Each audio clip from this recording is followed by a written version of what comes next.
All right, troops, welcome to the Action Elite. My name is Owen, and it's good to be back after a very long break, which I'm not going to go into the reasons why, just all kinds of reasons, just life got in the way, really. But I thought it would be a nice way to return to things by discussing the classic I Come in Peace with Dolph Lundgren and Matthias Hues. And before we start talking, I'll bring in the crew, and the gang's all here tonight. First off, we have Sean. How are you? Hey, what's up? Welcome. Whew. We have Wait. Gayman. How are you? Hey, I've missed saying that. yeah, that's fine. And we have Charlie. I come in peace. Do you though? Steven. No, Hey. never in peace. Yeah. You go in pieces, asshole. What an awesome movie that this is. And there is, I was saying to the guys before we came online, there is method to my madness for why I wanted to have this today.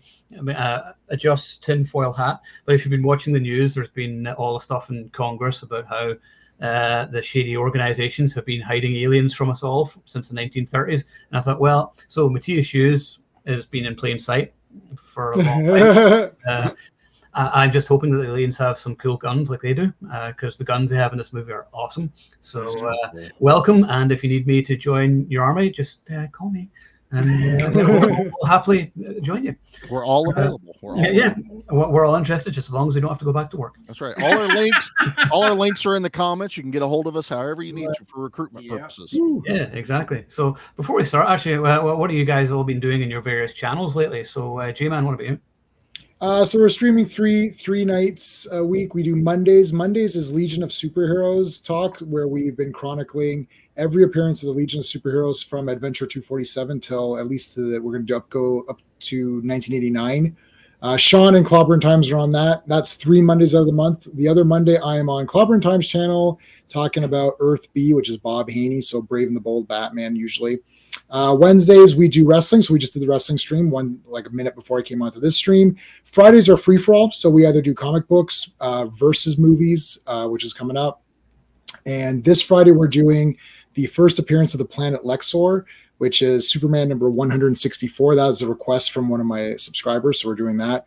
And I just do my normal comic book and movie review videos. That's it. Awesome. And for those new to it, so J-Man has this one. Look, I've actually started reading it.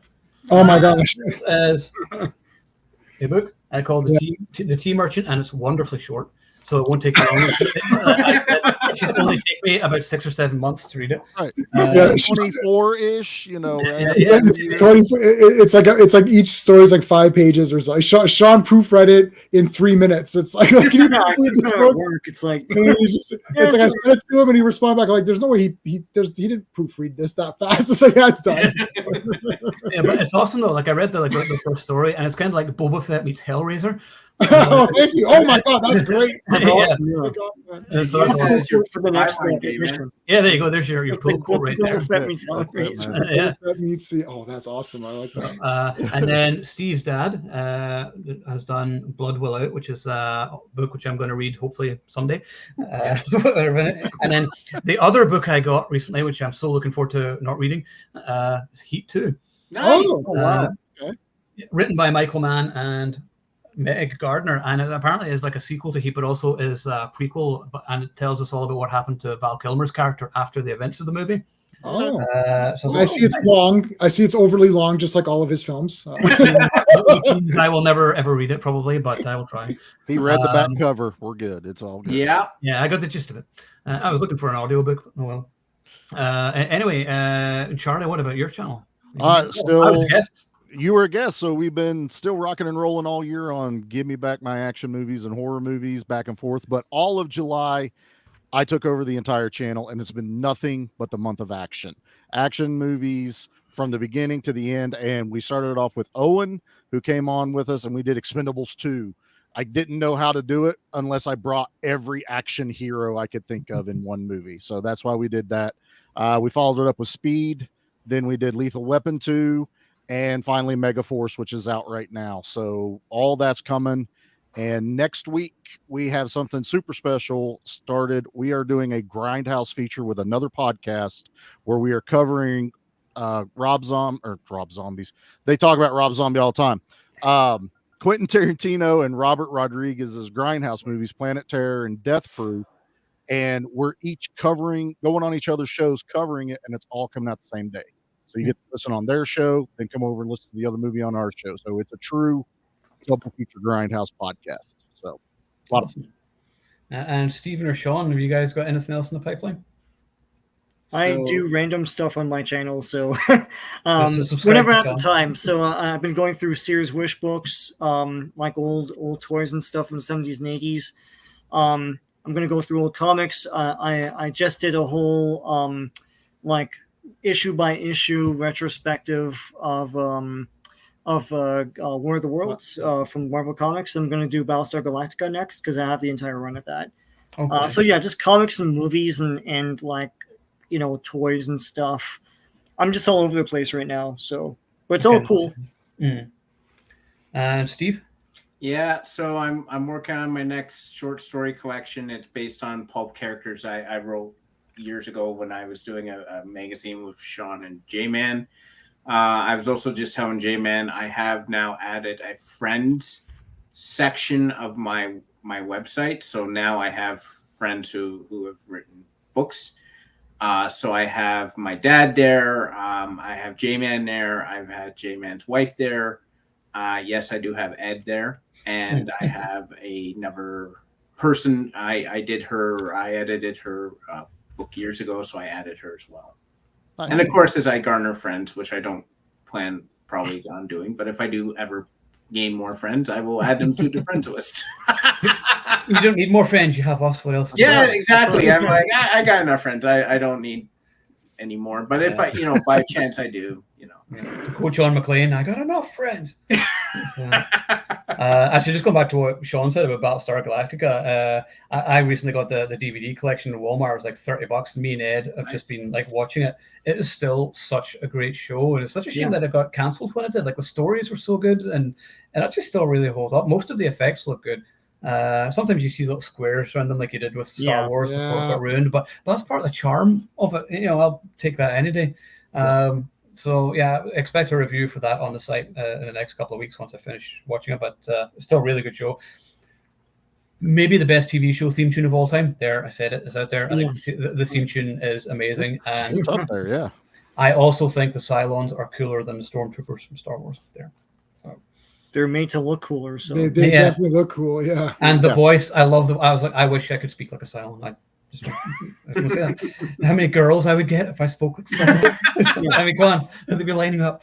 They're basically Darth Vaders with mohawks. Yeah, pretty much. Yeah. Did Stormtroopers guest spot on A-Team? No, Cylons did. No. Right in the open. Exactly. So there that's you right. go. And that's all you need to say. Anyway, so I thought I would just sort of witter on for a few minutes, just let everyone show up and catch up before we start talking about the movies. So I'll just start off, say a little bit, and then I'll go around everyone and see their thoughts on it. But I was actually quite late to seeing I Come in Peace. I didn't see it until maybe late 90s, early 2000s. So like it was a late find for me. I've never called it Dark Angel. It will always be I Come in Peace. Dark Angel to me is the Jessica Alba show. And Dark Angel makes absolutely no sense in this name. Like he says I come in peace, and therefore it's called I Come in Peace. It's the perfect title for it. It's the kind of movie which, and I say this quite a lot, these kind of old school action movies where it's kind of like a warm hug where you can just watch it. Like I watched it a couple of weeks ago and then I watched it last night again. And it's so easy to watch these movies. They're like 90 minutes. They go through like that. Well paced, good characters, good action. Nothing too challenging mentally. You just watch it and just enjoy the ride.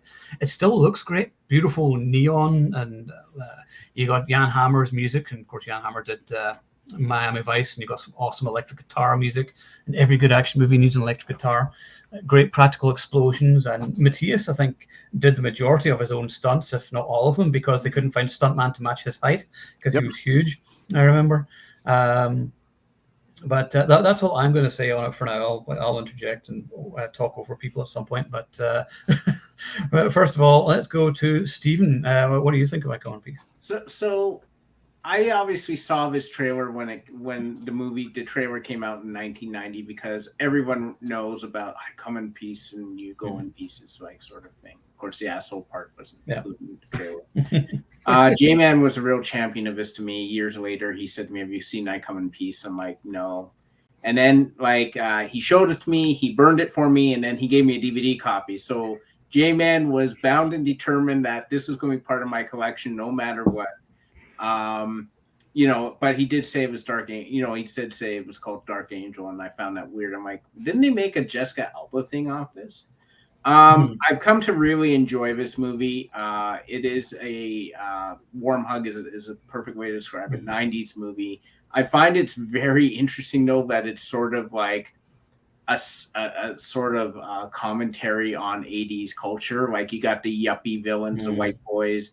And like the main villain is basically a drug dealer, which is crazy. And he's, you know, instead of, you know, peddling heroin, he's peddling endorphins, which is crazy. You know, I was talking to my boss at work about this weekend, yesterday actually.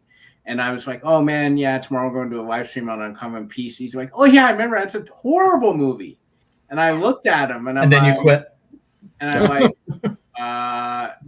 no. And he's like, yeah, I used to watch, you know, terrible movies. It's like Evil Dead. I'm like, yeah, Evil Dead's not horrible either. He's like, and Bloodsport. I'm like, okay, I'm just not.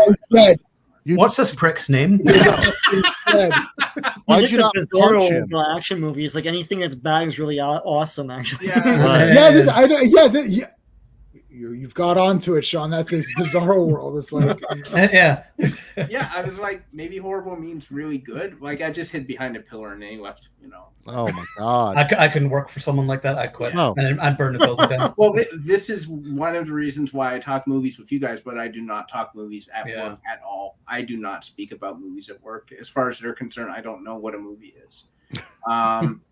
Other than when they have movie trivia and then I just own them all and they're like, holy crap. I'm like, yeah, but I'm not talking to you about movies because I just anyhow, this movie is terrific. Matthias Hues was born to be an alien and B, if not an alien, at least a villain. The guy has the look, you know, he's got the size, he's just intimidating and awesome. I love the fact that there's a cop there from him, like trying to chase him down, and that guy became like a basketball commentator, which was super. I think he was a player, and then he became this, and he went back, and I don't know. Yeah. You know, I love Brian Benben. Like I saw that guy, I'm like the Dream On guy. Like, yep, that's what I knew him from too. Yeah, Dream On and Radioland Murders.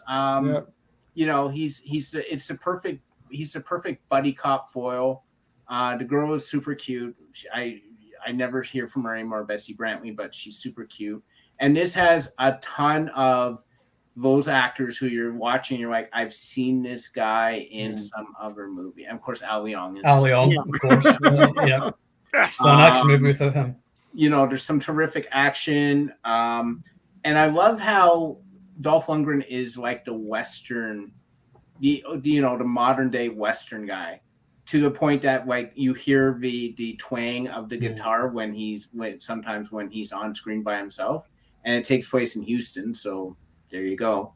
You know, I just think it's a really cool concept and directed by Craig R. Baxley, who is one of the best Stephen King directors. He did Storm of the Century, which is probably one of the best things that's ever been on film for a King adaptation. He did Kingdom Hospital. He did a couple of other things. He did Stone Cold.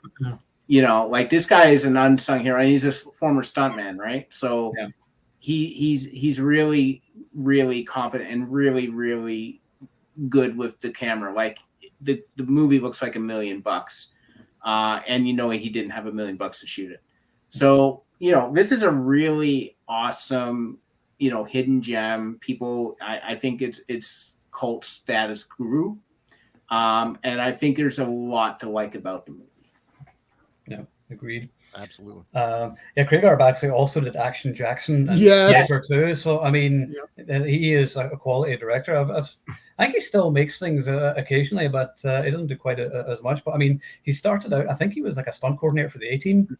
Worked on that and did all kinds of things, and then went on to various action movies. But his action movies were great, and this one and Stone Cold are probably my two favorites. I think it's hard. I still like Action Jackson. That if you watch all three of those movies, like that's a night.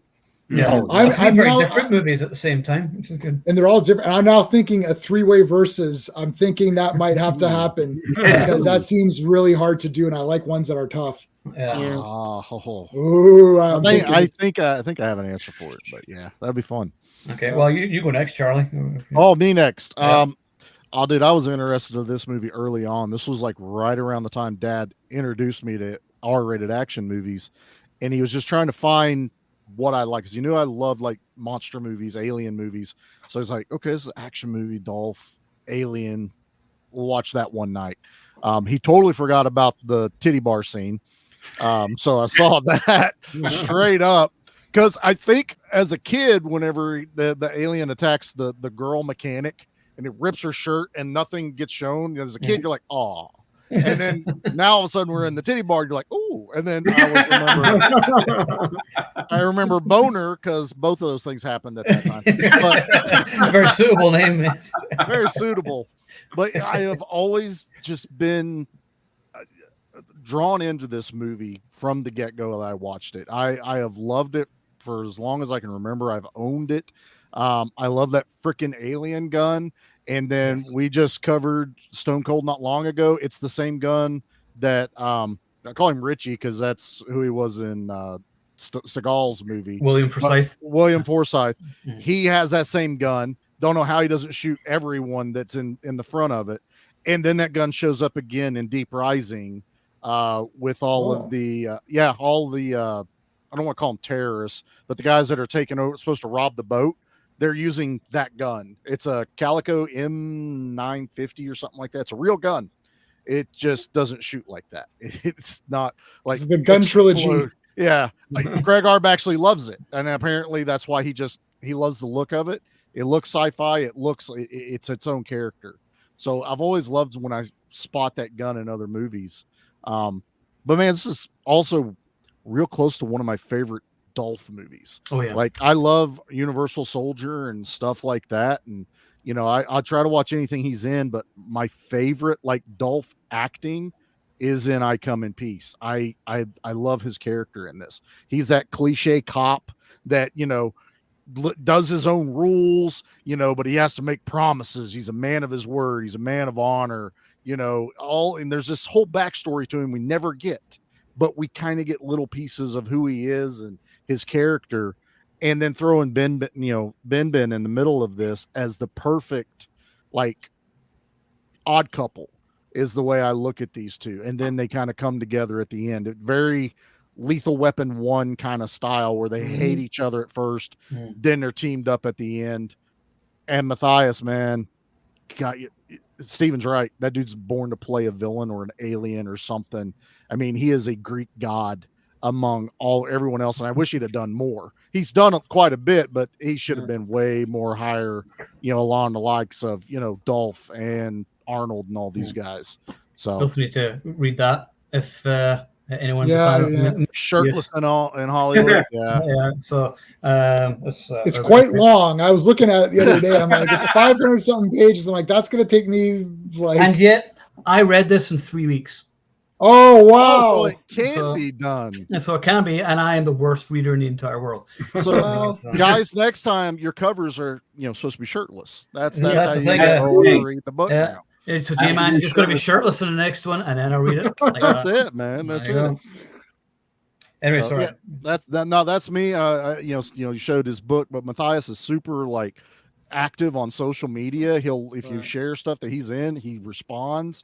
So I really enjoy interacting with that guy. It's not he's someone that you feel like touch is another word, but that is approachable, accessible. Accessible. That's the word I'm looking for. Not like everyone else where you'll tag him 1,000 times and never get a response. But Matthias is a little different. He actually appreciates when people remember his name. So give him a shout out on that, man. I mean, he commented on the post he messaged yesterday, and that's why I messaged him asking him if he wanted to join us, but he didn't respond. Probably busy. Also, we got that whole strike thing going on. Yeah, there's that, and also, he's making Black Creek right now, so he's probably traveling. So there's all that, whatever. So whatever. The fact he commented, can't promote anything new. That's like if he's in something that's going to be currently coming, he can't Come on. But it's an indie movie though, so it should be okay. Indie features are okay. Indie features I have okay, no but idea. they can't promote older products either. Our conventions are scrambling down here because they have panels. So if say someone was in Star Wars, they can't talk about Star Wars. Yeah, ours are fine though, because like the Fan Expo put up an announcement today saying that everyone is still able to come and like they're still announcing new guests and they can do panels and everything else. I'm sort of like, but they said you couldn't. So like, I don't know. we'll go off topic here a little bit. So they can do panels as long as you don't talk about the films. So they can talk about themselves. What's your favorite color? That's it. They literally said their hobbies. You can still get their autographs. They will only provide their own headshots. No production pictures from movies. But if you bring your own, they'll sign anything. They'll sign, whatever you bring. If it's another picture from the movie, they will sign it. They can't provide any of it if it promotes a studio. So I got a bunch of buddies that run conventions down here, dude. It's been scrambling madhouse for them trying to figure out what they can even do. So I think their one workaround is they're literally going to go print all their guests like pictures, have them at a booth next to where the autographs are going to be, where you can get them there and then go have the actors or actresses sign them. So it's chaos, man. It's chaos. It really is, I mean, I haven't booked any photos yet for the Fan Expo. I'm kind of holding off just now because I don't want to spend that money. And they're like, oh yeah, this guy's cancelled. I'm like, no. I haven't bought tickets yet either. I don't know. I'm a bit weary about it, to be honest. Because I'm only looking at one or two people that I would even meet. And if they cancel or something, then it's like I just bought tickets for nothing and they're expensive. Yeah, well, I'm going as press. So me, Ed, Greg, and Alex are going as press. So if you guys do go, Sean, J-Man, and Stephen, if you guys, I'm trying to get a photo with John Bernthal, Charlie Cox, and Vincent D'Onofrio. So if you want to like slip me some money, we could split the cost and get a photo with them because it's like $300 or some shit like that. Yeah. I'm not going on Saturday. There's no way. I can't do it. It is so packed. I can't move around. It just irritates me. Like I only do Sundays, so those guys won't be there Sunday. No, I'm probably going to go Saturday and Sunday because there's so many people I want to meet, and I don't have enough money to meet them. So like, well, I'm press. Shouldn't I be getting interviews or whatever or something? No. But you get nothing. Like press is actually totally pointless for these sort of things. You just have to make up stuff to do. But you get it for free. Anyway, let's get back to like on piece. So Sean, back to the movie. Yes. I saw this like well after it came out in theaters. I saw it on VHS. I remember the posters for it, like coming soon. And I've always known it as I Come in Peace. I'm kind of I don't know when the titles switched around. Like I remember the poster said I Come in Peace for the VHS. So I don't know. Yep. But yeah, this is yet another one of these movies that like at the time it's just another one of the movies, right? It's like there are the standards, there's the Rambos and the Terminators and the Braddocks and and all that, and it's like just like, oh yeah, that's cool too, right? And you watch it now, and it's freaking awesome. And it's like I don't know if that's because like movies don't do this anymore. They don't take any glee in themselves anymore. And, to be honest, it's all just the same tropes you've seen before. It's like the two cops don't like each other. Right. And even in the movie, they're like, I don't know why we don't like each other. It's like, yeah, it's because script, right? But it's all the things, right? But they do things a little differently. I mean, like Steve said, the White Boys is like a white collar gang, right? And they got their suits and stuff, and they're such brats too, right? Yeah. Right. And the whole concept of the alien being the drug dealer and the way he does it too is very plausible, right? It's like, oh yeah, I guess so, all that stuff is awesome, and the way it's very masterful in its storytelling, the way it unpacks everything. I like how they sort of unpack what what Matthias Hues' character is doing, because it's like they show a little bit at a time with each kill. And it's like, and there's at one point, it's like, okay, I get that now he's slitting the throats with that CD thing, right? But it's like, then he's doing something to their head, and then they cut to like a billiard table, and it's like, oh, what is that, right? And then they cut back and to another kill, and now you get to see it, and it's all they don't show it up front, like all of it at once. It's doled out gradually to keep you interested, right? Yep. It's so good. It's like no movies today do this, right? No. It's so awesome. No. Yeah, I look. It's an awesome movie. It's made even more so by the fact that like movies don't really do any of this stuff anymore, and have sort of discarded that kind of thing for being cliche. And it's just great storytelling. I've always thought that Dolph Lundgren is a better actor than people give him credit for. I know people like to make fun of him, but I think he has a natural way about him, like a natural sort of empathy to the way he talks. There's a warmth there. It's sort of like John Candy. Like everything he played, he couldn't play a bad guy. You know, Right. there's a way about him, and it's something that like was never taken advantage of by any of his material, sadly. But it comes across here. It's like as you said, Charlie. It's probably one of his better acting ones because he has a lot to do, and he even has a quote somewhere where he says he wanted to take the job because he did all these different things in it. It's comedy, it's drama. He's got a wife in it. It's great, you know. So yeah, just a little gem. It didn't really find its footing when it came out in theaters, but of course on cable and VHS, it's a whole thing, right? Absolutely. Cable and VHS, it really, you know, like found trends, and nowadays, like if you know it, it's awesome. A lot of people just don't know it, right? You know, and that's why we're here. Right. Yeah, I'm happy that it has a big cult following. So yeah, it's one of those like you would say, you ever seen I Come in Peace? And they're like, I don't know what that. But if you went, well, it's the alien that's taking drugs out of people after putting drugs, and they're like, oh, I've seen a clip of that, or I saw it on cable one time. I never knew what it was. Yeah, you know, it's been around and it's in people's memories, but it was never the Terminator, like you said, or anything you know huge. It was the next shelf down of the action movies. You know, that's what I did as a kid.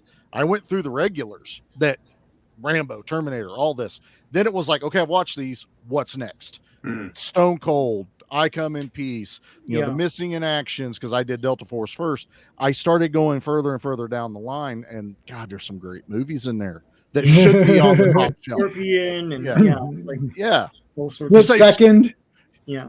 Split Second, which is the same. Movie. There's like a genre. There's like this is like a subgenre of cops action going after the buddy cop. Hold on, Alien. You know. Yeah. Well, Predator 2. You know. Yeah. Predator, Has Charlie or has any of you guys done Split Second recently? We haven't. It's on my list because it is a. Well, it's on mine now.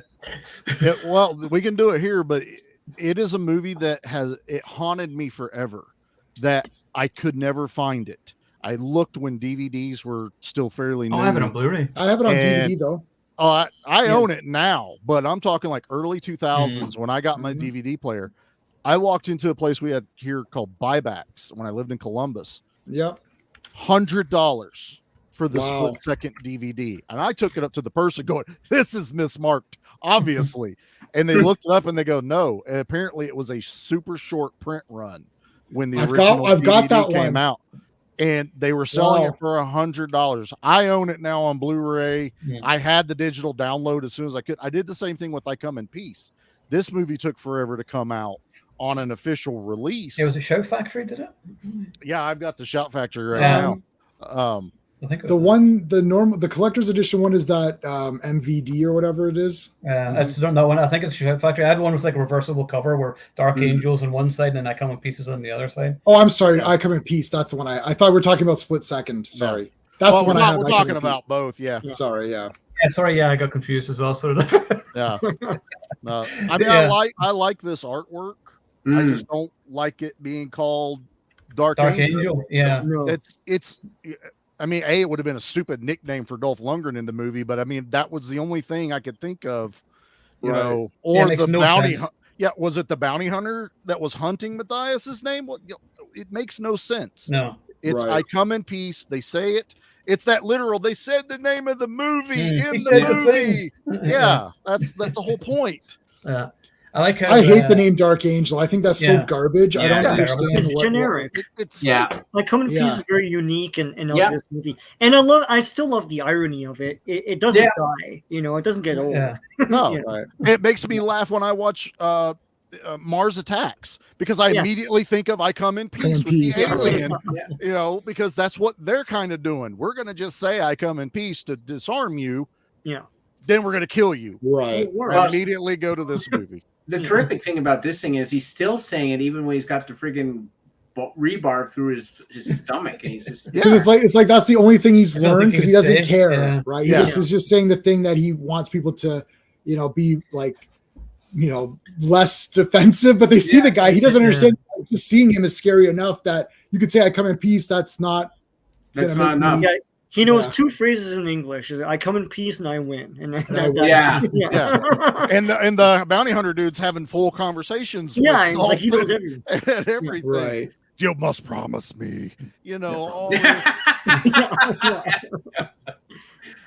And Dolph's got his black hair in this, so this is like just after the Punisher, I think. Yeah. He looks like Punisher too, man. I know. I know. And I actually love the whole idea, and I don't think anybody did it before, was the whole idea of like him almost being like addicted to endorphins, like an alien addicted to drugs. I was like, I've never seen that. That was a cool idea, which I hadn't seen before. And I thought it was great. They could have just come up with a better name than Blarcy. I still don't understand. Hey, we call it Blarcy. You call it endorphins. I would have stuck with endorphins. It's intergalactic everywhere. And this is a Christmas movie too.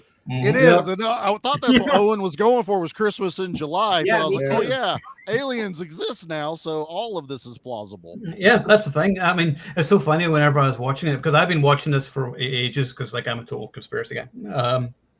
And like I knew this hearing was coming up today and everything, and then just watching the movie, and then there's guys trying to cover it up and whatever else. I was like, these assholes are still trying to cover it up. It's like nothing's changed. Also doing the same thing. But I also, like, I remember whenever I first saw it, I always found the movie quite disturbing whenever he's killing people and like stabbing them in the head and draining shit. Like, it's pretty rough. It's brutal, but it's awesome. But yeah, it's definitely the kind of movie we don't see anymore. 90 minutes. There's not a single scene I would cut except one. And that is the scene with the coroner scene where he's on caffeine and he's like rolling on the table and all that shit. I'm like, what are you doing, you prick? Stop. I kind of like that, dude. I thought that was hilarious because it made that guy stand out to me. I thought, and he's hiding the drugs. Like, what are you doing? And I love that. He's like, what are you doing bringing FBI in here, man? What's wrong with you? You're like that tribe that says shit backwards, but you don't actually mean it. I don't know. I enjoy the hell out of it. See, the thing is, like, if you any cop show these days, every single cop show where the coroner is like an over-the-top personality, and it's just sort of this thing where it's just been kind of done to death. And it's like, oh, look, it's the quirky coroner guy. Well, he was a science guy. He wasn't really the coroner. He wasn't the coroner, really. I like the girl was the coroner. Yeah, where he is just someone Dolph knows, you know. Yeah, he's not official. He's not on the books. He's just like, hey man, I got this chemical. Can you test it? I found this disc that's stuck to a magnet. Check it out for me. That damn thing almost took my head off twice. Right. Yeah. I kind of J-Man. We skipped J-Man all yes, that's fine. I'm going home. J-Man. I'm already at home, so that's fine. Sorry, well, this movie's trash. I despise it.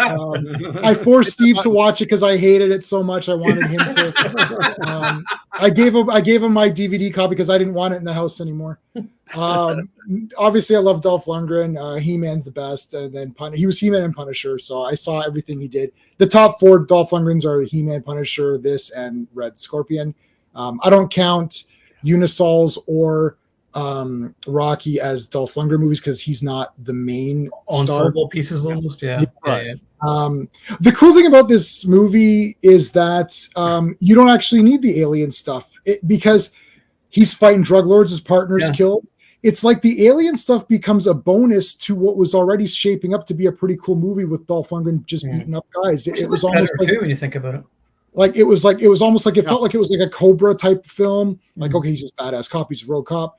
And then all of a sudden you're like, oh, these aliens show up. You're like, oh, that's cool. That's why I like the I Come in Peace, because it references an alien, kind of a thing like, oh, we come in peace. Okay. So there's that to it. But also, as Sean said, it comes out like a little slowly at times. You're like, oh, this guy's pretty badass. They're killing the people. It's brutal. The alien weaponry in this movie was actually scary weaponry, not cool.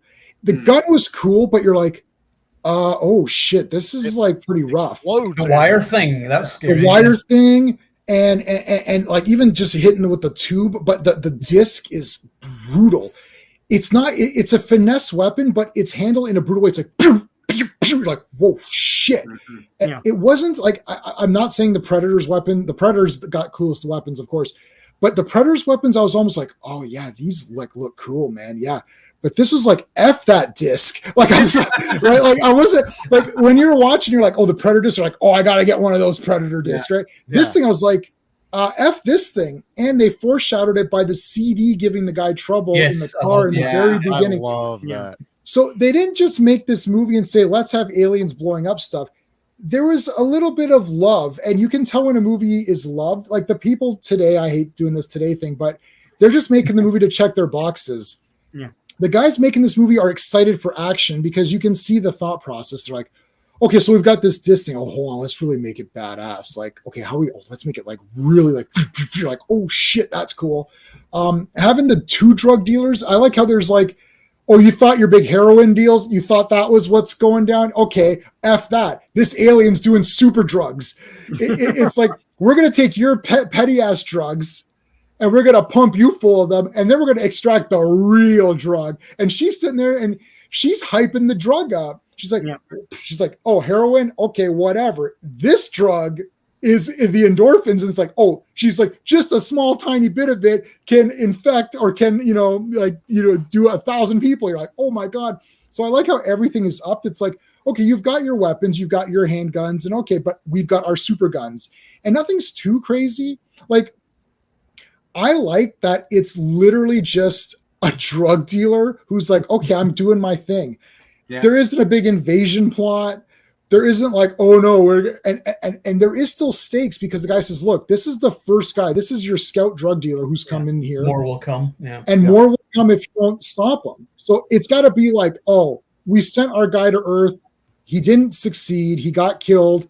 So forget it. We're just going to find another planet to get our drugs from, and forget about this Earth or whatever. So that's cool. Also, the weaponry as they do the levels, you'd have to think that their gun on level 1 would be kind of like stun, right? Like to us, level 1 it's annihilating cars and stuff. But to an alien, it's like he could take a few shots. Like his armor can take some of those shots, just like our weaker guns we can survive. And then the levels go up. So the thought process is someone is sitting there with a pen and paper saying, okay, let's have a cool gun. Sure. It's okay. But what makes it even more interesting? Because there's a lot of things you can say. You can say, have you seen I Come in Peace? Well, which one was that? Well, that's the one with that disc. Oh yeah, shit, that was deadly. Oh, that's the one with the gun that you can control the level of like violent damage or whatever. You're like, yeah. To me, like that was like a trigger to be like, oh yeah, that's the one, right? Because buddy cop movies, okay, we've seen that 1,000 times. Oh, we don't like each other. Gee, I wonder if they're gonna like each other by the end. But it's not about that. It's just that template with cool things on top of it. 90 minutes, cool things on top of a premise that we can get behind and we know. That's how you make action movies now. That's how you're supposed to make action movies. That's the Give Me Back My Action Movies of the podcast. That's what the Action Elite is all about. You can watch that movie and people, like what Steve was saying, oh, this guy's like, oh yeah, that was just a cheese movie or whatever. But that guy didn't really think it through. He just watched that was a cheese movie because I'm watching Die Hard and I'm watching The Terminator and I'm watching I Come in Peace, whatever. Right. But I Come in Peace didn't have super budgets, and it did so much with that concept that you're going to remember things like that gun, like that disc, like the title I Come in Peace, even him saying I come in peace. Mm-hmm. I mean, the irony of that is great. It's like this big, huge, crazy weirdo guy. I come in peace. Like, fuck that. It's like, I'm out of here. I don't believe you, sir. I don't believe you that you came in peace at all. And I love that there's cop chasing the criminal. No matter where you go, there's crime and there's the cops. And I like that the alien cop is like, okay, he realizes that he can trust Dolph because you could just sense that on his planet, there's a lot of bureaucracy and red tape. And he's like, I'm going to go to this guy because this guy looks like the guy who will get something done, right? That's why it goes to him. So someone thought that up. It's not an accident in the script. And Dolph Lundgren's great and everything you guys have already said. But those are a couple of things that just like they're nerdy things to pick up on. You're like, yes, someone really thought this through. They love action movies. They want to have an alien. It wasn't just like, let's have an alien, right? And then, okay, well, we have an alien there. Isn't that good enough, guys? Well, no, it's not good enough. There needs to be more going on than just, I have an alien. Okay, I've got a cool gun. Yeah, okay, so what? Everyone has a cool gun. There's cool guns in every movie. But what makes this one special is that it can, and they thought it through. I love that. He's like, give me that shot. It's like, it's out, right? Right. It's not unlimited ammo. Yeah, you're like, oh my God. And it happens just, and the drug dealer guys come back. Okay, I guarantee all of you thought this. The white boys, you're there. You're like, okay, he comes in. That's it. And you thought, well, that was just the introduction. That was an act one thing. Mm-hmm. They're done. All of a sudden they're there. It's like, they're coming out. They're getting shot. You're like, who are these losers? Oh shit, the white boys. They were supposed to kill him. And they didn't kill him in the day, and they've got till midnight or whatever it was to kill him in there. And you're like, oh yeah, I forgot about these guys. It's glorious how they do that, because you'll be like, good. I forgot about them. I forgot about them. You're focused on the alien shit, right. And then all of a sudden, hey, we're being followed by a red Corvette. It's the white boys. You're the white boys. It's right. There's these whole other dudes right involved, and then you'll be in the white boy thing, and you get to the Al Leong part. And then the alien fucking shows up right at the end of that and kills Al Leong. You're just like, what the fuck is going on? And I love it. And it's it's so this movie does so well. How awesome is Victor Manning? He kills his partner and sends him a picture from Rio. With two girls. He's like, I'm here, blah. And I'm like, this is like now cartoon. Totally. And that's not solved. He doesn't get revenge. It ends the movie going, let's go find that guy. Yeah, he ends is like, let's he says, let go. They're going on vacation. Yeah, let's go. He kept his promise, but he's still, what he's going to do, right? Oh, absolutely. I mean, that worked out perfectly. I got to say, the girl in this, I really liked her a lot. And I like when she slapped him a few times and she's like, what is this crap? And I like that she's like, you promise, because he had the whole promise me thing. And she's like, you promise everybody else. Why don't you promise me? And there is this thing where I think like he's like, well, I love you and all that, but like, I've got this duty, and he doesn't want to give her promises because he knows he won't keep them because he's going to have to do it. So he won't do it. They tried to do something like, it wasn't just like, oh, she's the girl. And also like, she's she was an attractive woman, but it wasn't like drop dead gorgeous. Oh, we have to have this chick here. She's a like, I'm like, okay, that's the corner. I believe that is the corner. Yeah. Right. I love World Is Not Enough, but Christmas Jones, that's not an engineer, but that's not an opinion. That's a fact. There is no engineer. It's totally fine. We're not going to argue with you. Anyways, I love World Is Not Enough. Anyways, I don't care. I think that's a great movie. Me too. Yeah. Right. But anyways, like they cast people, and I like Agent Smith. That's great. But that's a perfect name. He's just like, and he is an Agent Smith. Yeah. Yeah, he's like, well, I have to report back to whatever. And I love the page of the book. And one other thing, I use this line all the time. Your team sucks. People say, oh, we got to be a team player. I was like, what if the team sucks? Yep. I've literally used that in the office too. Be like, oh, the big team. I was like, well, this team sucks. So I don't, why I'm not gonna go. I still use the strike 1 and strike 2. I'll be like, that's one. That's one. What's strike 3? That's 2. You don't want to get. How many do I get? It's just like, and I mean, they did add more tension than usually the two cops. This is the other thing in buddy cop movies. We both know that both cops are actually good at what they do, but their styles differ. So that's the clash. In this one, we're not actually sure if Agent Smith is going to be good. There is a little bit where you're like, I don't know if I really trust this guy because there's something just fishy about that, his performance and the way that they handled it in the script. Where you just happen to be here. Mm-hmm. I was picking you up. Oh, okay. Right. Yeah. Like little, and you're just like, hey, so. And turns out he was bad. Really, he was going against Dolph. Yeah. But he came to his senses because he came to his senses because they were about to kill him. Yeah. Had they not attempted to kill him and bring him further into the fold, it's very plausible that he would have continued down that path and not helped Dolph. So it's kind of like, you know, the enemy, you know. So he goes with Dolph. It's like, okay, these guys are trying to kill me now. I'm not going to stay loyal. But what if they had pulled him in tighter? You know, that I liked that ambiguity about the character that Ben played, you know, where you're just like, I don't know if I 100% trust this dude. And Dolph plays it up well.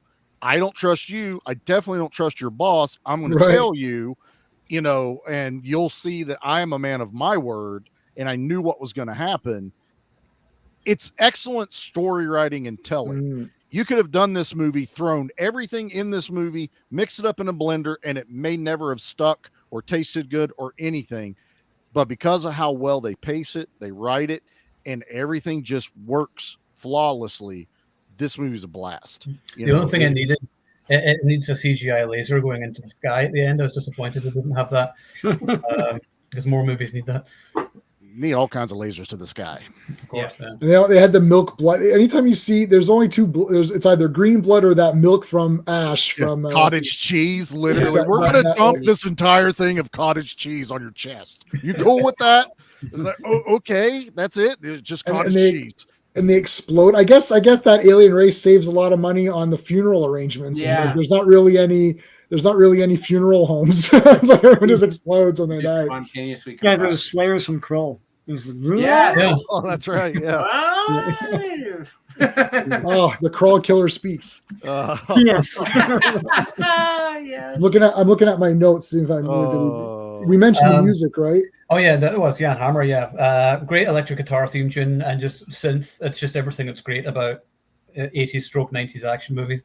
But also, like, the film still holds up. Like the Blu-ray is so beautifully remastered from that. You know, sometimes you watch a movie and you're like, oh, for fuck's sake, this is really dated or so whatever else. But I'm watching this and I'm like, this is still a really entertaining movie. There's no jarring dialogue where I'm like, oh. Like, you know, that's what makes the movie so easy to watch. 90 minutes, really well paced, and you know, you got great characters and it's really memorable. Some memorable lines of dialogue, great action, lots of explosions. Just so great to see so many practical explosions. Like whenever you're seeing Matthias running over the cars, and oh my God, that's awesome. Good. And J-Man, you mentioned before about Dolph touching the cars. I remember that. Oh, I love that part. Setting off the alarms because he knows. I love that part because the music. He's like, I'm done messing around. It's like, and the music starts to get ramping up, and he comes out. He's like, and he does that because he's like, okay, these guys are such idiots. They're gonna come running out, you know, and that's gonna take care of most of the men, and then I only got to fight a couple, whoever's left over, because he knows there's gonna be a fight. And he doesn't even say anything. He just goes up. It's like, boom. He knows there's a fight. That fight is great. And then he goes in there and it's like, okay, boys, you know, sit down or whatever. I love that entire scene. Again, that's all the non-alien parts. He doesn't even know that there's alien activity going on. He's just still kind of figuring things out.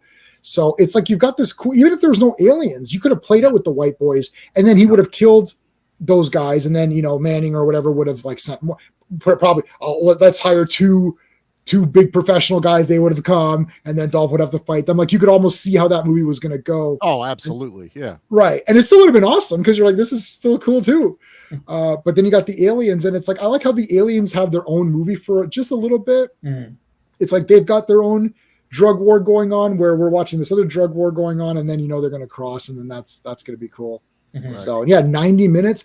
There's a lot that happens in 90 minutes. I can't do these long. I mean, Oppenheimer was 3 hours. Yeah, but it's one man's life who was a very important man or a very interesting person. So that's justified. That's different. There's also boobs. There's also, yes, yes. Actual but like boobs. Yes, but like in 70 millimeter. Boobs. I can't the pacing now. I used to think in my little reviewing thing, like pacing, it's like, okay, I'm pacing, but it's so important because you tune out. I come at peace. I've seen it so many times. Steve got me my notepad here with my Friday 13th notepad. Oh, nice. So I got my notepad ready to go. I didn't write it. I wrote nothing till it was over because I was like, well, I don't want to look down because, you know, and the thing is like pacing 90 minutes. There's not a lot of time for you to start taking your notes or look at your phone because you're like, oh shit, this is coming up. I got to see that. Yep. And especially if you've seen it before, because it's just boom, boom, boom. You're like, so the movie's over. It's like, I've taken 0 notes. So then I'm trying to remember what I wanted to say. And I start writing that out.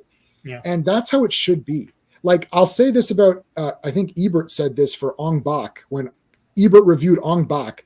He said he always brings my notes. He's like, I wrote nothing. Yep. He goes, had I written something while watching Ong Bak, he goes, I would have written jumps, flips. Elbow. Like it's like what notes are you writing? Like if you turn away from Ong Bak, you've missed something cool, right? This movie too, or you missed a plot point. I never even movies where I've seen before. If I've seen a movie before, I'm going to look at my phone, right? Like I'm not, but you can't on this one. Like I'm like, good scenes. I'm like, I gotta watch. You bring that up. I'm watching it today in the shop, and Anthony's outside working on the lawnmower, and I heard him holler for me. So I knew the Al Leong part was getting ready to come up. So I ran outside. What do you need? Okay, it's over here. That's it. Shit. Run right back inside Al Leong part because it's one of the few movies Al Leong even talks in. Mm-hmm. Yeah. He's Albert Leong, and that's Albert Leong. Yeah. And so I that's how I was because I didn't want to I've seen it 100 times. I didn't want to miss it. And I ran back in and watched Al Leong get offed by an alien. And it's great. Especially when Ben goes, who's that guy? Just yelling down the alleyway because so much shit happened. The cops are coming in. They're running from the cops. They did a deal for the white boys. There's the white boys involved. And now an alien has killed someone. And Dolph has now just been introduced to what the hell was that? And now Ben's just like, what the hell is going on, man? You know, just any information you can give me, and Dolph can't even process at that point in the movie. I love it, man. It's just so much. But like you say, 90 minutes. I can watch this in a breeze. I can play it in the background and enjoy the hell out of it. I have never not loved this movie. It's just flat out one of my favorite Dolph Lundgren's, but favorite action movies, you know, since I first watched it in the 90s. That's the magic of these old school action movies, though, and why we still talk about them. Like, this is what, over 30 years later, and we're still watching it, and it's still as entertaining as it was back then, maybe even more so because we don't get as many entertaining movies like that these days. Right. And there's a lot, because Hollywood is generally burning right now with strikes and flops and everything like that. You know, Barbenheimer saved the box office, basically. But I think it's very interesting that audiences seem to be bored of, you know, the big bloated CG fest, which are like 2.5, 3 hour long. Well, how about you get back to making movies which have a budget of like 10 to 20 million? They're 90 minutes long. You don't need to have 45-minute battle at the end or CGI lasers going into the sky. To me, it's plain and simple, and it's the secret behind Avatar as well. As much as I think those films are highly overrated. It's something we haven't seen before. It's something original. It's something that's not connected to something like a TV show or a, an ongoing series or, sequel to movies that came out 30 years ago. Top Gun Maverick was the outlier, right? Right. But generally, it's not a big surprise to me that like the Marvel movies and all that and Indiana Jones, unfortunately, and all that stuff has started to flop, is because you're not giving us anything new. The reason why we talk about the high times from the 80s and the 90s is because we got something original every year. Every time. Yeah, there's tons. Like, not connected. We were excited. Movies. Yeah, exactly. Yeah. Exactly, Charlie. Yeah. Movies. Oppenheimer, if it had come out, I don't know, 20 years ago, I would be like, sure, go see another Oppenheimer. biopic. It's a huge thing because it's like, oh shit, this isn't connected. I was just desperate to see something for grown-ups, and that was the thing. Yeah. I was like, oh yeah, something doesn't insult your intelligence. Yeah. But that's a different one, though, that technically that movie isn't made for entertainment purposes. No. Though. You know, the big push for it was how Nolan filmed it and everyone involved, and that's what made it the spectacle. It's a spectacle. That's what it is. Yeah, but it's an important event, which is an event. Yeah. Just like what you're talking, like so many movies have come out in 3 months. There's only one movie I even want to go see in theater, and I still haven't gone yet, and that's the new Mission Impossible. I was like, I'll wait for everything else. Which was okay. It was good. I've seen them all since like 2 in theater. Yeah. So I want to watch, and I fucking love Fallout. So it's like Fallout's still probably the best one. Yeah, it's earned the trust of me to go to the theater and watch it, but everything else, Transformers and Indiana Jones and whatever Marvel crap and DC crap has come out now, I don't care. I'll wait for streaming now. Yeah, and they come out after a few weeks anyway. Yeah, I was going to say the invention and the passion are gone. That's what it really is. Yeah, that's exactly. Super Mario Brothers is a franchise and it did well. But the thing is that there's invention and creativity. And when you watch that movie, like it's totally Mario Brothers, and there's lots of fun things they do with the world. Yeah. And you don't get that with anything else nowadays. Even the Marvel stuff, you'd figure like Marvel was a fun universe to play in. And you watch these new movies, it doesn't seem so fun to play in anymore. It's not. Like it doesn't seem like behind it or coming up with new fun things and the gleeful aspects of it, right? It's like in this movie, J-Man, you talked about in I Come in Peace, like the mechanics of that disc and how to contain it, and when you don't contain it, it just whips around and almost whips around your head, right? You know, and the hose and everything. They came up with all the different gadgets that guy has, and they seem more practical because someone was like having fun up with what would this guy really actually have and how would it work, like the functionality of it, right? Yes. There's creativity and passion in that, and there's nothing like that in movies anymore, and it's sad. There's kind of a brain drain right now. And anything that displays just a bit of like, I was surprised that I'll say is I was surprised that Top Gun 2 freaking made $1 billion. I was surprised too. It's Top Gun goddamn 2. It's coming out 30 years later, right? Yeah, who cares? And it was better than the original. It's fucking awesome. It's a fun, awesome movie with guys, teaming up. It's the formula. It's the formula. You know, they have a plan. They go through the plan and all that, and then they try to do it in real life. And then there's a mini mission at the end. They're gleefully making this movie with ideas pouring out of their head because they're passionate about it, and they're having fun. And you get that watching it. And there's movies don't do that anymore. And the ones that do make money. And the thing is, like, okay, I'm telling you, this like making it over 90 minutes. If you made Ant-Man 90 minutes, he does a little bit of shenanigans in the beginning, then they go to the quantum realm. That's it. It's 90 minutes. It's fun. There's a couple of fights. That's all you need. The budget would have been half. Yeah. It would have been half the budget, and it would have been okay. Like it's like Indiana Jones. Why is this 2.5 hours when it's an adventure picture?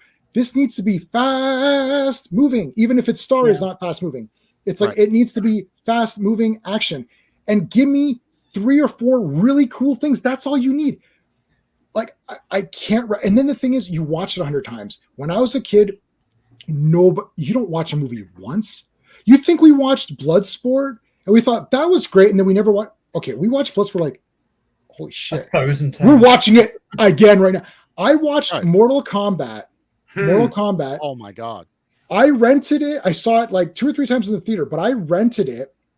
And I watched it 7 times in 2 days. Yep. It's like, because that movie is like 100 minutes or just whatever it is. And it's like setting it all up. Cool locations. Fight. The movie's over. It's Mortal Kombat. And I'm like, that was awesome. Got to watch it again.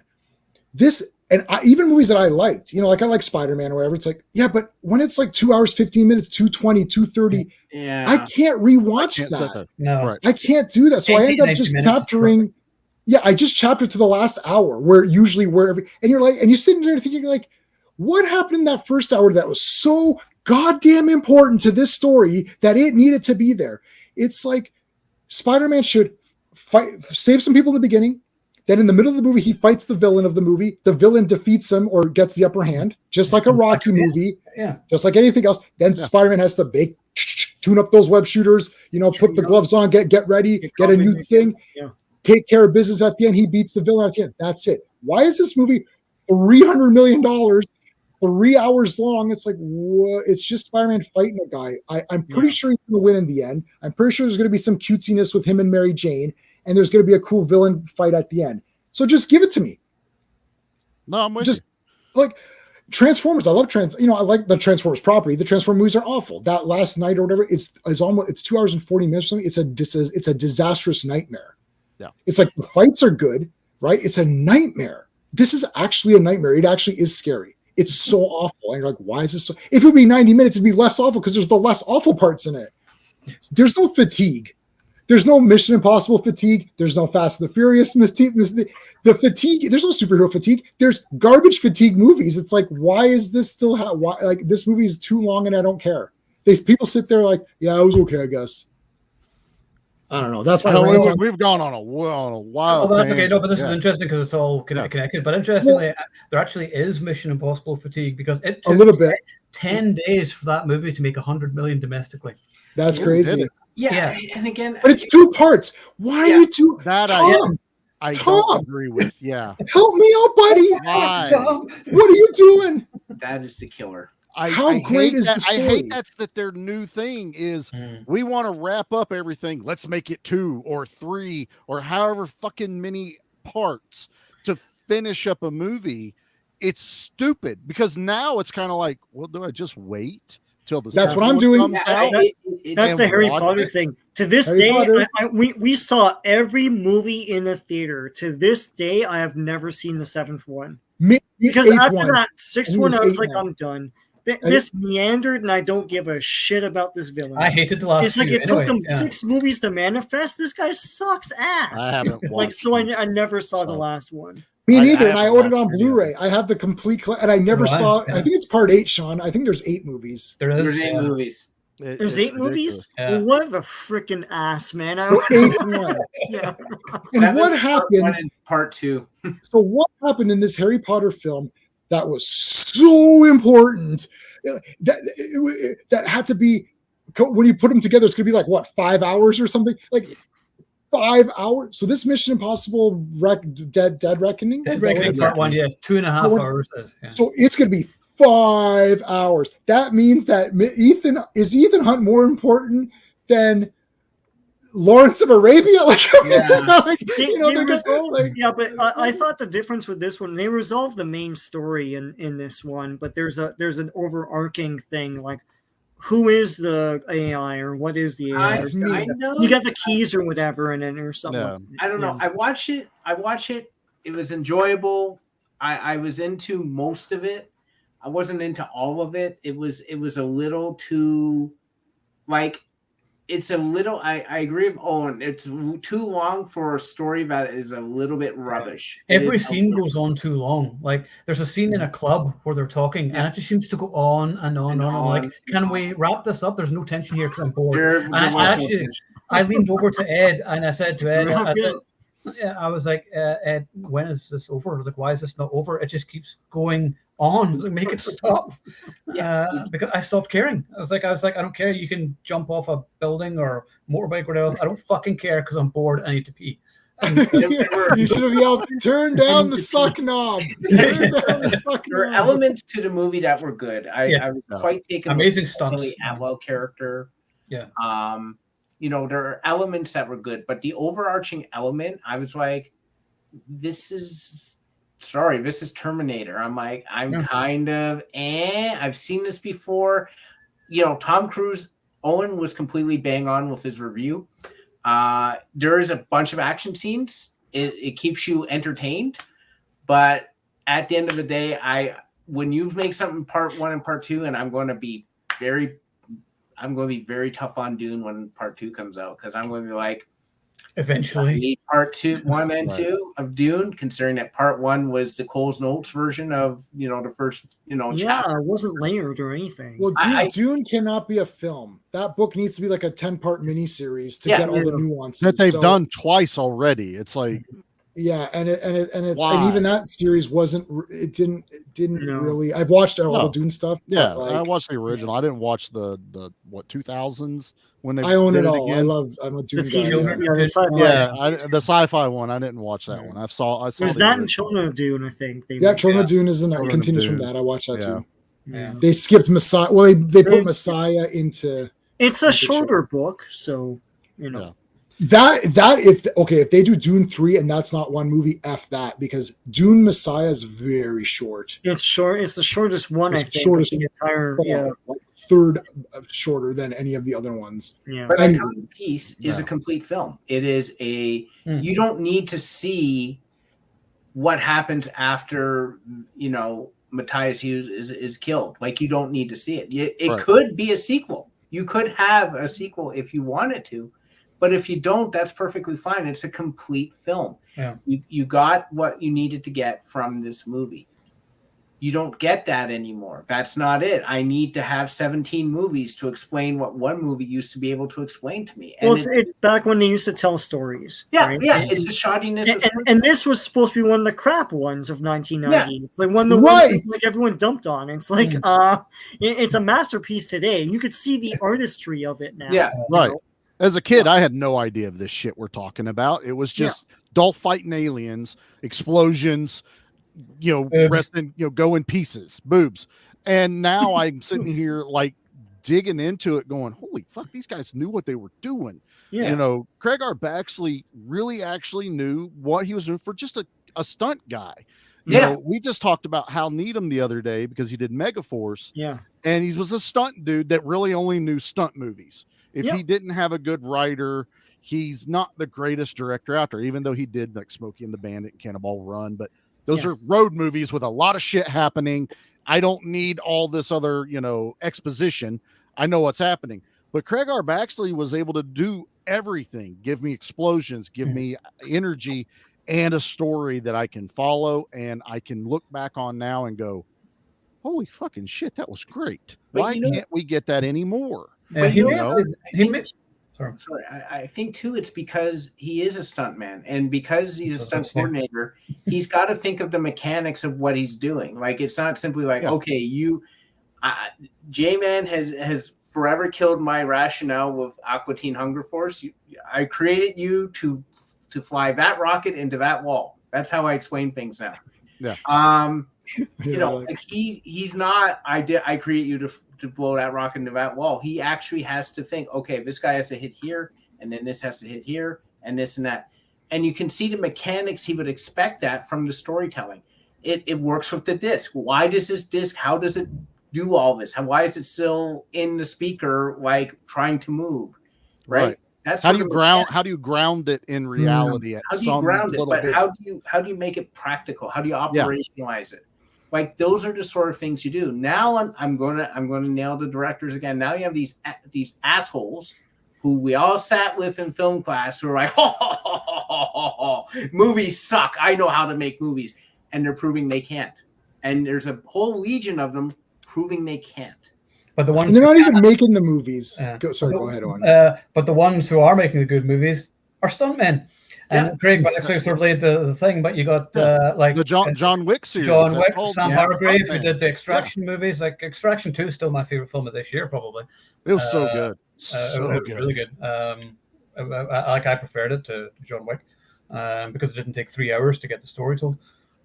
I think they didn't. Sean has said this for many things. It's mostly for superhero movies, but it applies to action in general too, where they're distancing themselves. This is the what's the guys the Dial of Destiny guy. It's like, I don't want to lean too much into cool Indiana Jones things. I just want to do just basic Indiana Jones just to get. That's the genre of movie you're making. What are you doing? Right, like lean into it. Just because the character's in there doesn't mean you get a pass on having a popular movie. Well, it's a genre that Indiana Jones. Yeah, it's a genre that's long gone by, and like that, it's not that guy's. I think he's probably around our age, but like, if you weren't into it, then you're not going to be into it when you're making these movies. He wasn't into it. You know, it's Kevin Smith when the cool stuff of the 80s was born out of the pulp stuff of the 50s that kids were growing up. And that was stuff of the 30s onward to the 50s. And they were growing up on that stuff, and then they brought it to the fore with all sorts of stuff, Gremlins, Ghostbusters, you know, like freaking, like Raiders, Star Wars, all that stuff. Even things like Creepshow. Creepshow was 50s EC comics, right? Yeah. And what are current generations of filmmakers? What was their childhood? What did they latch onto? And it's all just cynical, narcissistic bullshit. And it's like that's what. So when you go visit something like Indiana Jones, which is born out of that pulp adventure attitude of like action man and an action adventure, then you want to deconstruct it and stuff, and then it's not the genre anymore, right? Right. That's the problem. Yes, they want to deconstruct everything. Oh, let's look at it from this. It's like, what if he has a backstory with a history that dovetails into every movie? Like, whoa. That's not what this is. Yeah. No. Why does he have to be a sad, broken old man? It's like, I remember someone did a video that I can't remember where it was on YouTube, and I watched it, and they just, off the top of their head, he came up with an idea. He says, what if Indiana Jones was happily retired and he's basically like out mowing his lawn or something, and then Mutt shows up at his door and said, hey, I need you to help me come rescue my mentor. And they're like, oh, okay, who's your mentor? Short Round. So we have to go helping you rescue Short Round, and they go on some fucking adventure. And I was like, yeah, there you go. That's a better movie. Why not? That's already better. I would have been in. But they don't. But they haven't seen the other films, so they don't know who Short Round is. Yeah. No, but we got an old man Indy who was happy and just like relating his adventures in young Indiana Jones. Yeah. That was Lucas's vision of an old Indiana Jones. And now we got this guy. And it worked. I love the young Indiana Jones Chronicles. They were fantastic television. And what's interesting is that after today is that Kingdom of the Crystal Skull is now the most realistic of all of them. That's the thing. You're like, it's all real. It's all alien. To me, that never bothered me because I'm like, it's all magic anyways. Like it's either religious magic or alien. That's fine with the alien thing. Yeah, it's like it's the alien technology. I hated it. I hated it. Like some of the rest of it doesn't work. But I don't know. There's more Indiana Jones stuff, and now that I look back on it, there's crawling in it. Then no, but Crystal Skull is a step down, and we noticed it's a step down. But it wasn't a step down into hell and trash land. It's like he was still Indiana Jones. There are 3 Indiana Jones movies. 3. That's all there are. There's really 2. There's only 2. There is really only 2. Crusade will forever go Battle down. of Destiny was a fall down. Yeah. Like that was a plummet. Yeah, sit down before you fall down, and then he fell down. Now that Renee Belloc called it. He's like, sit down before you fall down. And then it's like, and now falling down. You know, my favorite thing is someone said to me, he's like, well, Harrison Ford is too old to do all those stunts. Right. So you don't make the movie. Exactly. He's been telling us this for years. He wanted to die in Star Wars. Right. The man just wants to retire. Period. Let the man retire. And I want to say something too about actors. Okay, so actors show up, read lines, hit their marks, and then they F off. You're not the writer. You're not the owner of this character. I think it'd be cool if James Bond died. Oh, that's great, Daniel, but we're not doing that because that's dumb. So just shut up and do your. It's like, oh, I think Han Solo should die. No, Mr. Harrison, just go say your stupid. And the thing is, Harrison Ford has played the same character in Blade Runner, Star Wars, and Indiana Jones, where he's the same sort of miserable old man. Right. The best one is Blade Runner because at least he lives.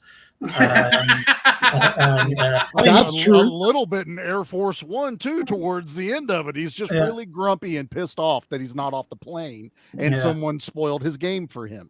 Yeah. That is pretty much Harrison Ford in every movie. Yeah, I mean, he's not exactly, a huge range of performances. I mean, he's mostly the same in everything. But I just think the sad Harrison Ford has just been in too many movies now. And just retire that thing. They just keep waving cash in his face. I mean, honestly, I don't blame him. It's like, okay, you really can't do it without me. How much are we talking?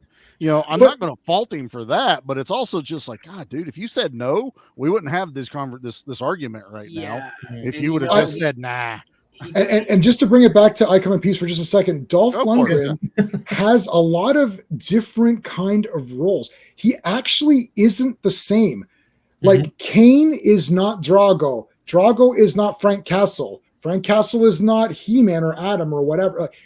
They're completely all different, and he's actually awesome as even in Red Scorpion. I don't remember the character's name, but whatever. I don't remember it's in my other shop. I don't have it next to me. Yeah, so it's like he's completely different in all of those. So they are still casting him to say like, okay, they're not like, well, he can only play like big muscular He-Man blonde guys. It's like he can only play a Russian, or he can only play this. He plays an not android, but he's modified sinners preacher assassin. That's why I wore my Johnny Mnemonic, because I didn't have anything with Dolph on it in my shirts, but I was like, oh, he's in that. I always thought Dolph should play Frankenstein's monster.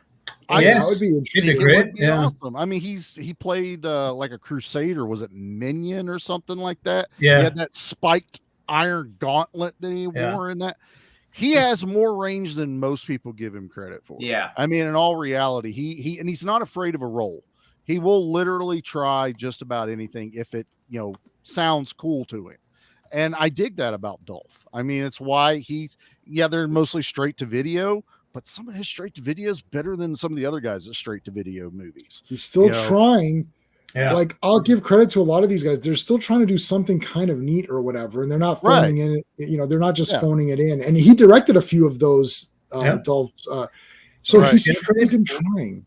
Like, I don't know. It's just so sad that like the budget, now we're at a point, like when we were younger, we had to use our imagination to fill in a lot of details, right? Yeah. Like we couldn't get Orko because they're just like, we just can't do that character. We got Gwildor, who I personally do like Gwildor, but we didn't get Orko. Now we can get Orko, but unfortunately, now we can get all this cool stuff. But now the stories and everything are dead. You're like, no. We were good with the story. We had good ideas. Like I was talking to my buddy Jay as well about Zardoz. We love Zardoz. He just watched it for the first time. He loved it. And I was like, yeah, it's great. And it's like, I don't think it's a joke funny movie. I think it's a good movie. I think it's great. It's the outfit that makes it a joke. That's the right. It makes it, but again, that is what they would be wearing. They put thought. John Borman put thought into this movie. This is what they would look like if you're a beastly man walking around the wilderness in a post-apocalyptic world. It's like, but in any case, it's like they put thought to it. So the thought was there.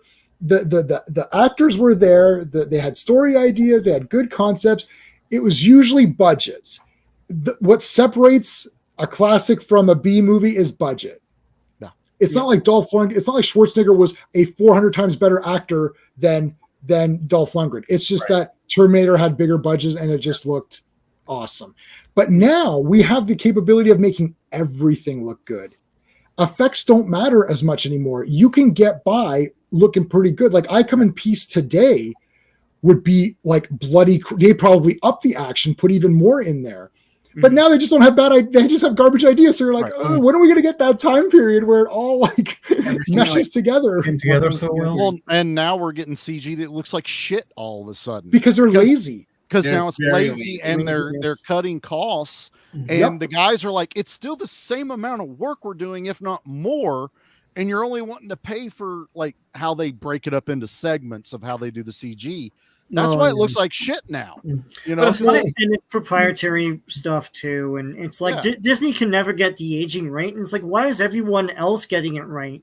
Well, why is it that like the day after one of your shit things comes out, someone fixes it on YouTube and they did it on their couch with like freaking 10 minutes. Wrappers around 10 minutes.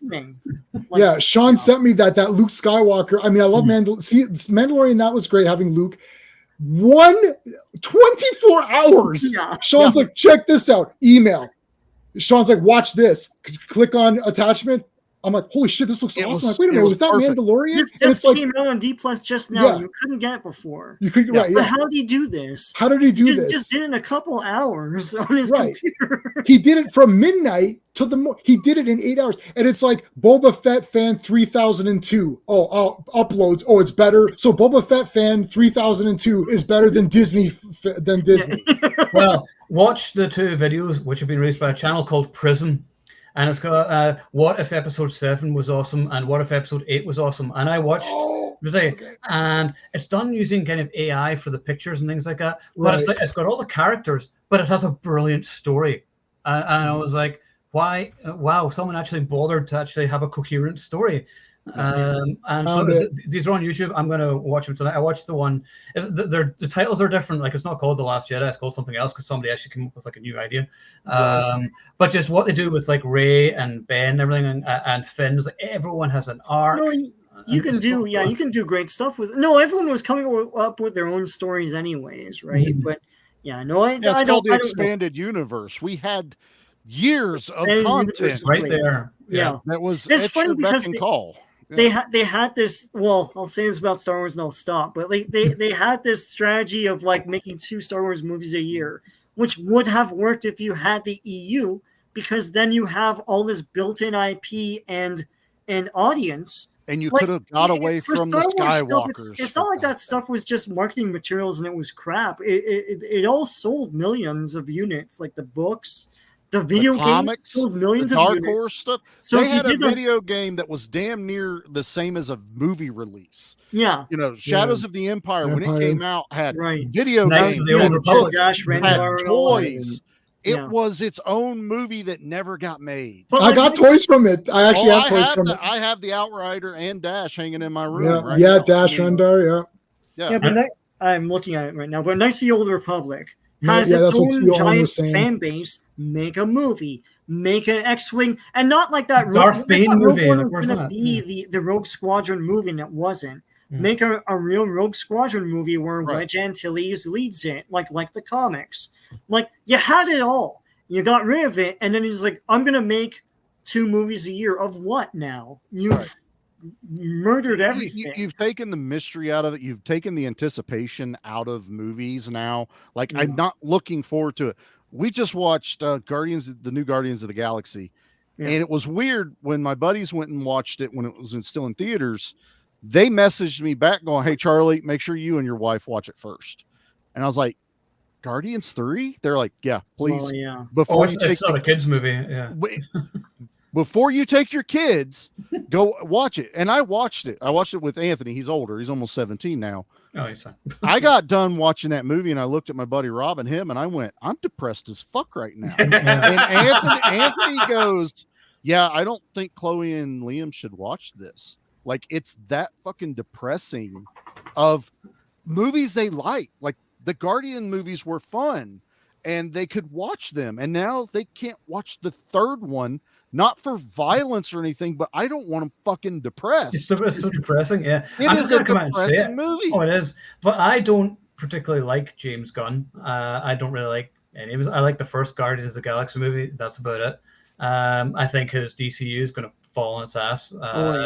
I'm like, probably, yeah. I'm like, you should have left us for like a couple of years and given it a break because, we're going to release Blue Beetle, which is probably going to fail. We're going to release Aquaman 2, which is probably going to fail.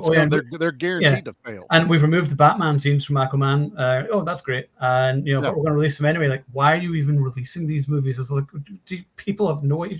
Let's just waste money.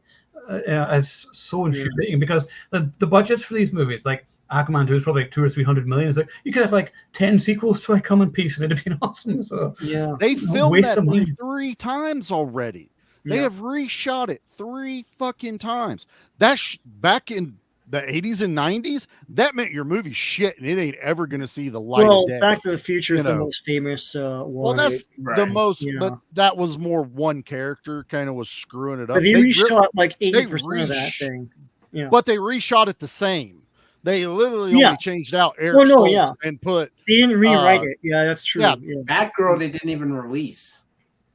Right, Batgirl. What a disaster! I'm sure that would have been better than the Flash as well, because the Flash was such. I mean, we enjoyed the Flash for what it was, but it was a mess and it looked like shit. Like the effects were terrible and everything else. And I think Batgirl probably would have been better because you had more Keaton and everything else, but. They've fucked everything. I don't know if I'd go that far, but the problem is they fucked everything else up so much, and they keep changing and rewriting everything and reshooting this, reshooting that. And I was like, it's such a mess now that I just don't care. But once again, the creativity is gone. It's like there's no confidence in what they do.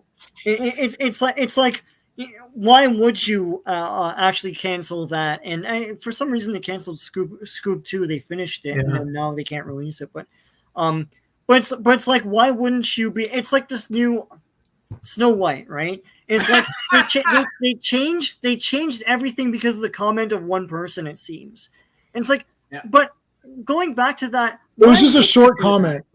But, yes, yeah, but, that was funny. That was super funny. Just a small comment. Like, if you know what you're doing, why wouldn't you just like be confident in what you're doing and then go ahead and do it?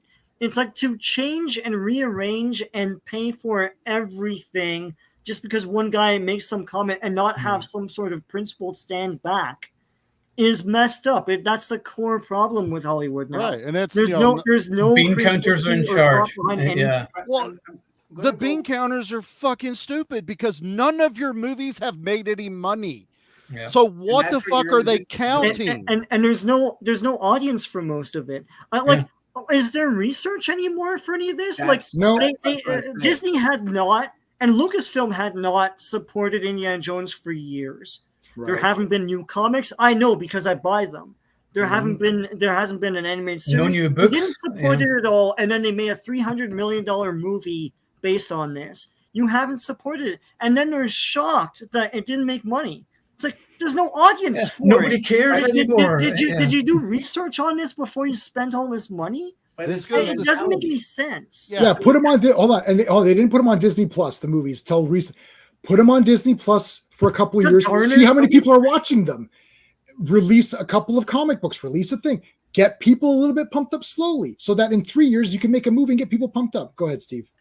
It's the mentality. They don't have to do research. They don't have to do anything because they know better than us. Of course, it's not because that's not they made a terrible movie. It's because we're too stupid to appreciate the great movie they've made. Right. That's what it is. You don't have to create research. They're not admitting that even the people that are supporting them on social medias and all this bullshit aren't watching the fucking movies either. That's J-Man has said this. Twitter people, one has said literally assholes on social media that are championing your movie are not paying to see it. You're paying half of them to say something nice about it. You're paying influencers to say, hey, go to our premiere. They fucking did it right when the strike started. We're going to pay fucking influencers to come to the red carpet now. You're watching this and going, who the fuck are these people? I don't know who the fuck any of these are. Pays me. Where's my fucking money? Come on. Yeah, where's your money? Oh, and where's our money? I'm quite happy to shill for anybody. If you pay me money, that's quite fine. I'm championing 30 or 40-year-old movies for people to go watch. I'm literally in the trenches. Why don't they just re-release Snow White in 4K? It'll cost $0 for them. Re-release it, bring a new audience in. You already made the movie. Instead, they're going to waste money on this movie, and then people and Little Mermaid. People will go watch Little Mermaid and be like, "That was fun. I liked it," and then they'll never watch it again. Right. And anytime they think of watching Little Mermaid, it'll be the 90-minute cartoon.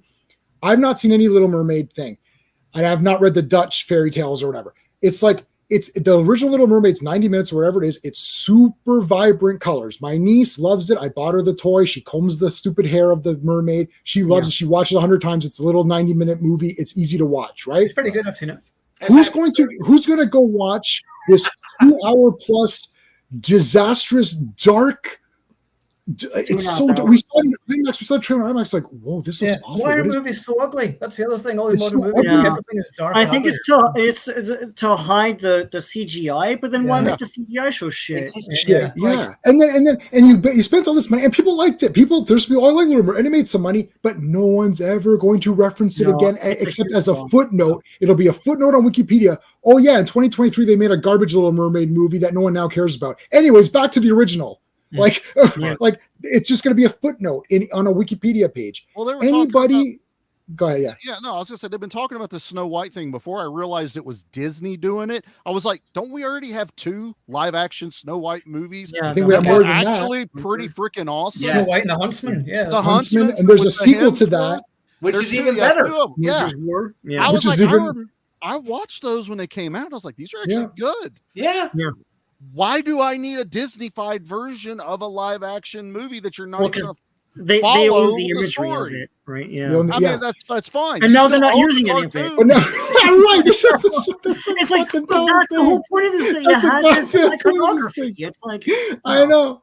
Okay, Sean, do your line. I've been every single person I come across, I've told this joke to everybody in the office. And I have said my buddy Sean said this, and I'm literally dying over it. I don't know. It's just you say it on here, so it's on record on this stream as well. Is the best. How do you make $1 million franchise? Give Disney a multi-billion-dollar franchise. We'll take that $1 billion and turn it into 1 million. That's what they've done with Marvel. That's what they've done. Well, that's what they did with freaking Power Rangers. I still can't believe they bought it for $5 billion, and then that's real. and then they sold it for, what is it, like 70 million or something like that? But Sean, you have to understand. This guy's got it exactly. Yeah, I know. Yeah, lowest bidder. This is like the days of Marvel where they had that committee where they just send it, and every comic came back as brown and green. You're like, why is everybody green and brown? But but Power Rangers is very difficult. You don't understand the nuances. It's fucking 5 people fighting in a robot suit off of a ripped-off TV show anyway. Anyways, yeah. Power Rangers is the easiest thing to make. Yeah, they bought for $5 billion. They bought Lucasfilm for $4 billion. They underpaid for Lucasfilm because Lucasfilm is not. I know they paid for Star Wars. That's what they really wanted. Yeah. But they bought Lucasfilm, which means they bought LucasArts. They bought ILM. Yeah. They bought Skywalker Sound. It's like all these pillars of the industry that like other companies everyone used them. You watch to the end of the credits. ILM and all these Lucasfilm was always like at $4 the end. billion, and they paid $5 billion for Power Rangers. What happened? It's because I trusted this company would be the only one that could carry on with this legacy. That's what they did. And guess what? Lucas was sweet talked. Yeah. How long did Disney sit on the Muppets? They owned that IP for freaking ever. Never did anything with it. They're sitting on all of Fox. Right. And I don't see them do anything. You see now they're talking about selling? Like the rumor mill now is they're talking about selling Disney Plus, parts of Fox to Apple. Yeah. Like they don't even know what to do with their own shit that they've built. That they're just going to be like, fuck it, let's sell it to this guy and kick it down the road. I don't think I've ever seen anyone fuck so many things up in a job and manage to keep it. No, I've never. I'd be long since fired if I was this incompetent. I don't know. Think of this in your day job. If you had an employee who made this many errors, how would they still have a job? Nah, it's okay, Dave. He's just trying really hard right now. He's just trying. Dave, he tries. He shows up on time every day. He doesn't take lunch. He works really long hours. We lost $1 billion, Steve. No, it's okay. Dave works really fucking hard, though. We like him. He brings in donuts. You know what? Let's give Dave a raise. Let's give him another $1 million IP. We'll see what he can do. I feel like this is his time now. Yeah, we're gonna live action Lady and the Tramp now. What the fuck? They did it. They did that. I'm just shooting. Oh my God, Charlie, that's too live funny. action. Some other movie that should never be. They did it, and action. It was bland and boring. I was like, how they make this bland and boring? It's like the live action Lion King, which was all CGI. I was like, this isn't live action. Also, animation. A realistic lion only has enough face muscle to make like 3 or 4 different faces. Like it can't be sinister, like Scar's like sinister, and it's like they would that's why it's animated. So it would have been fine. It's God. And look, I got to throw Wonka under the bus too. Oh, let's do the origin of Wonka. Why are you getting this movie? What? Okay, this is my pet peeve since I was a child. Why have they not done the glass elevator? It's a whole freaking story. It's in space. It's awesome. What was the problem? What the pernicious snicks or whatever? Those guys are awesome. They're like these blobs that eat people. Like, why wouldn't they do that? I don't know. Is there a rights issue or something? Maybe. Yeah, that might be the thing. But they need Wonka in the title. They need to have Willy Wonka. Are they gonna like lose the rights if they don't put out this piece of shit? Like, I had no idea this was happening till like some stupid video popped up where they were showing the kid from Dune, whatever the hell his name Timothy is, Chalamet. and Timothy Chalamet, and he's talking to an Oompa Loompa that is Hugh Grant. Hugh freaking Grant is a Oompa Loompa, and I'm like, what? Did someone make this? Oh, it's a new movie coming out. Why? Who asked for this? The dwarf. And that's the other thing with the actors going on strike. Oh no, we might miss out on several Timothy Chalamet movie. Who cares? Yeah. Let's go back and watch Predator again. Oh no, there's not going to be any more Zendaya films. Yeah. The other thing, the Actors Guild does nothing. Do they do? It's like there's 4 trillion actors in Hollywood. They're all unemployed. So why am I part of this thing that doesn't do anything for me? But anyway, that's a step. Those are the people that are fighting. It's not the Timothy Chalamets or the Zendaya. They don't care. It's the background dude that they're trying to eliminate with 1 day's worth of work. Yeah. And someone shared something really pertinent today. I saw that most people aren't even thinking. Like everyone's like, yes, the actors need more stuff. was like, think about it. If they actually did scan everyone as a background character or side character, guess what you also don't need? You don't need fucking makeup. You don't need special effects. You don't need catering. You don't need hotels. You don't need restaurants. You don't need all this other shit. You have now destroyed everything, and now everything will be done by some dude in his computer in a week. Pops out the next what they would call a blockbuster movie. Chat AI, make me a movie about a penguin that fights a dragon. Okay, with the voices of Danny DeVito as the penguin, and the dragon can be Benedict Cumberbatch. There you go. Chat GBT. We got a cop that has to fight an alien, and then there's also white boys that sell heroin, and somehow they need to intertwine and put Al Leong in it. Yeah, then we get a movie out of it from Chat GPT. Yeah, I don't get the actors union because like 15% of that union gets benefits and insurance because it's all the rich high paid actors, and then the rest of the rest of them don't get anything. It's like, well, why are you in this union? That's what I'm saying. Well, what is the point of that? That's how you have to get work, though. And that's how you have to get work. Right? At that point, it's just a permission thing. That's it's a what it gatekeeping is. thing. That's all it is. I'm not paying into it. I'm not anti-union or anything, but the way it is somewhat set up is you got to pay to play, and that's pretty much what it is for over there. Unless you're going to do the independent route, I think they should be paid, and they should be able to afford fucking healthcare. Yeah. The other problem is, why is it so goddamn expensive to live in California? There's also a problem out there that California has the stigma that, it's fancy and it costs so much money because we're all making this amount of money. That's bullshit. No. There's more homeless out there. There's more gang related stuff. The things we used to see in movies of how special Hollywood is, that's like one fucking street. Right. Everything else is like shit. Everywhere else around it, it's crap. You want to go to nice California? Go to like Northern California, where it doesn't look like the fucking San Francisco, where they're attacking. No, I mean further up towards Seattle, Northern California. San Jose. It's all garbage. But you got to pay the tax to live in California, and the movies are being made there, which is why they tried to shift it to Georgia, which I'm totally for because it's cheaper. It's still hot as fuck, so that's going to stay the same.